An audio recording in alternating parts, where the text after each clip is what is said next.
When life suddenly fractures, when illness strikes or financial ruin looms, our immediate instinct is to look for an exit door. We buy crystals, we light candles, and we try to strike desperate bargains with the universe to shield ourselves from the pain. But there is a cold, rational truth sitting at the core of natural law. Absolutely none of these spiritual escape routes work. You cannot cheat the forces of nature. To understand why, look at this diagram of Karmaphala, the cosmic law of cause and effect. It operates like a perfectly balanced scale. When an action, represented by this dropping block, hits one side, it demands an exact, mathematically precise reaction on the opposite side. It is an absolute inevitability. If you thrust your bare hand into an open flame, it will burn. You can protest, you can pray, and you can insist you meant no harm, but the hand will burn regardless, because burning is the inherent, inescapable nature of fire. Suffering, then, is never a glitch in the system or a divine curse. It is the strict, mechanical consequence of our own past actions playing out, rendering every magical loophole completely useless. This ledger illustrates why doing good deeds cannot wash away bad ones. Notice how good actions and bad actions accumulate in entirely separate columns. They do not neutralize each other. Each block drops down to form its own distinct wave on a timeline, experienced separately. So, if the ledger cannot be erased, what about astrology? People spend fortunes on expensive gemstones, convinced they can magically delete a destined hardship. Those interventions actually do something, but they do not delete your karmic debt. They simply alter the speed and structure of your cosmic installment plan. Imagine a credit of 150 units of happiness, spread evenly across 30 days. Wearing a magical sapphire simply compresses all 150 units into a massive spike on day 1, leaving the remaining 29 days completely empty. The total quantum of your fate is mathematically locked.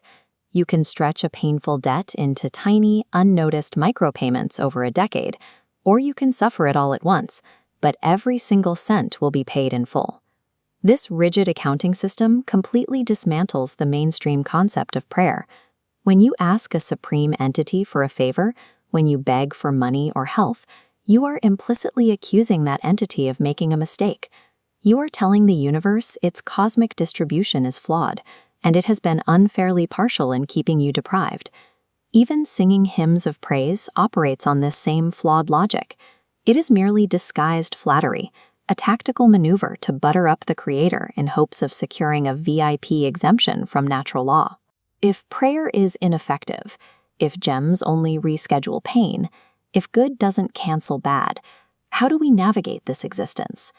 The answer lies in a concept called vairagya. This is often mistranslated as becoming a miserable ascetic who denies all worldly pleasure, but that is entirely incorrect. It actually means understanding the exact proper use for every object you encounter. Consider alcohol. If you use it as an intoxicant, it acts as a destructive poison that ruins the body and mind. But take that exact same substance into a hospital, prescribe it correctly, and it becomes a vital medicine that relieves physical suffering. Recognizing that difference requires deep mental discrimination, known as viveka. It is the psychological clarity to see things for their true utility rather than their crude physical appeal. Spiritual evolution means interacting with the world so precisely and so correctly that these crude objects lose their dominant grip on your mind. You don't run from the world, you master your relationship to it. Yet, even mastering the physical world is only a stepping stone. Achieving a comfortable life or reaching a basic, tranquil merger with the universe is not the final destination for humanity. Look at this diagram showing the lesser state of liberation, known as mukti. A unit consciousness merges into the qualified creator, seeking peace.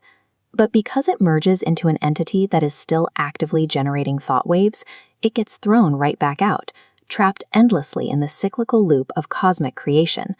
The true aim is moksha. This is a complete merger with the non-qualified, entirely still supreme entity.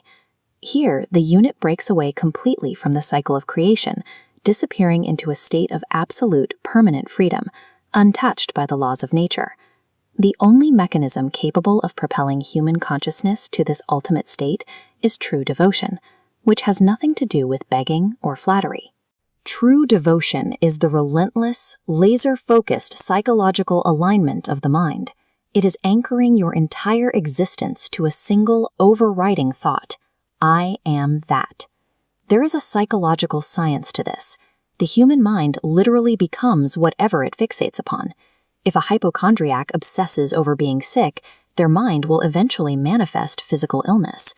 When you direct that immense psychological fixation upward, pouring all of your mental energy into the concept of supreme consciousness, it acts as a massive evolutionary accelerator, pulling you away from the crude physical world and toward the subtle.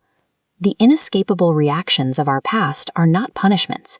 They are mechanical bumper lanes designed by a great benefactor to guide us upward. By abandoning our desperate search for spiritual loopholes, accepting the math of our cosmic ledger, and applying absolute devotion, we finally gather the momentum to escape the cycle entirely.